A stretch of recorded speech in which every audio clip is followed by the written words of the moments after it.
Здравейте, аз съм Димана Стоянова, на 21 години съм и съм завършила Аркос 2022 година.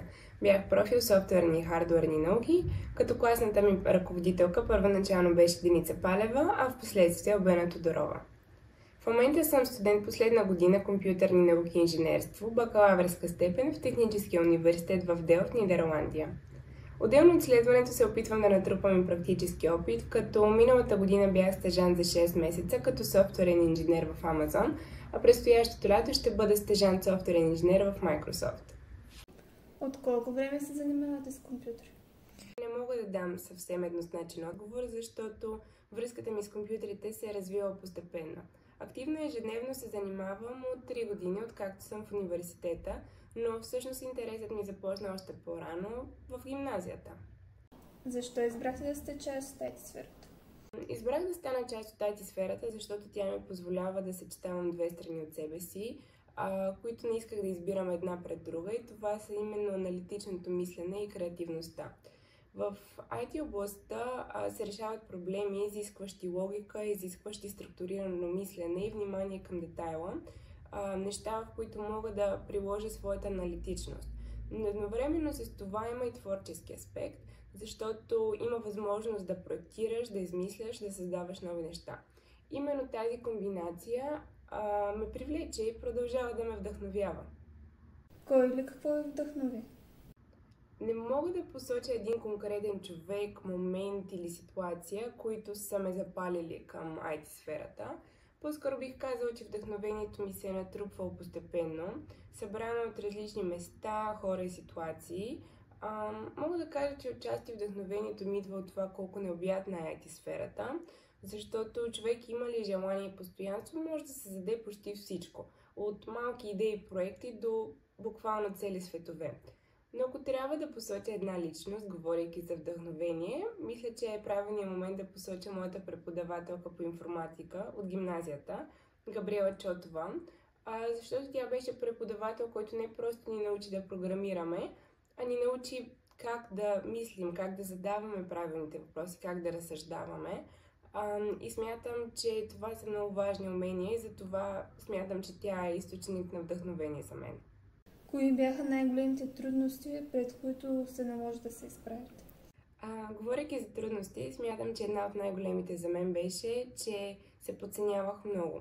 Особено в началото на университета и по време на първия ми стаж. Защо това беше така? Причината е комплексна. От една страна попаднах в среда, в която много от колегите ми имаха много повече опит от мен, бяха участвали в състезания по програмиране, в хакатони, бяха се занимавали с сериозни проекти още преди да дойдат в университета, и това ме караше да се чувствам сякаш изоставам много, но смятам, че с времето наваксах. От друга страна, няма как да не спомена и че IT сферата е мъжка и това също ми влияеше. Дори по време на стажа си усещах, че в началото на мъжете стажанти се гласуваше повече доверие, но мисля, че с времето спрях да обръщам внимание на това. И хубавото е, че в последните години темата за самоподценяването при жените в технологиите получава все повече гласност. И това е хубаво, защото този проблем е реален, често срещане и наистина трябва да се адресира. Какво е мнението ви за изкуствен интелект? Често ли го използвате? Използвам го със сигурност и го намирам за много полезен инструмент. Особено когато става дума за задачи като търсене на информация, генериране на идеи или структуриране на нещо. Но винаги, когато го използвам, се старая да знам не само аз какво прави с изкуствения интелект, но и той какво прави с мен, как влияе на начина, по който разсъждавам, мисля, пиша. И макар изкуственият интелект да е изключително вълнуващ, смятам, че трябва да внимаваме, защото иначе рискуваме. Рискуваме да загубим важни умения като критичното мислене и като търпението към сложността. Има ли според вас опасност той да замени професията ви? Части от нея със сигурност. Особено когато говорим за рутинни задачи и честно казвам, аз се радвам, че тези неща биха били заменени от изкуствения интелект, защото ако изкуственият интелект ми спести време от рутинни процеси, аз ще мога да вложа това време в по-важните неща. Защото истинската стойност на моята работа, според мен, не е просто в писането на код, а всъщност е в разбирането на контекста, в задаването на правилните въпроси и в правилното на преценка. А в тези неща изкуственият интелект все още не може да замени човека. Вярвам, че професиите в IT сферата няма да изчезнат, но ще се променят. Ще има по-малко писане и още повече мислене. Мислите ли, че математиката е необходима за програмирането? Да, според мен тя е важна не само за програмирането, а и за всички инженерни специалности.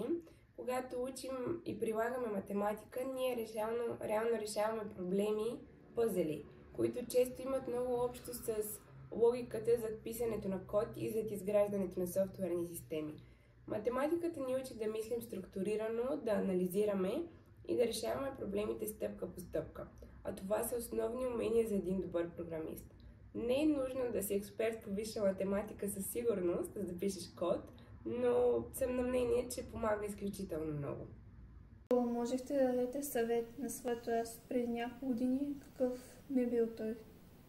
Ако бих могла да си дам един съвет, бих си казала: бавното е плавно, а плавното е бързо. Тоест, не е нужно всичко да се случва наведнъж.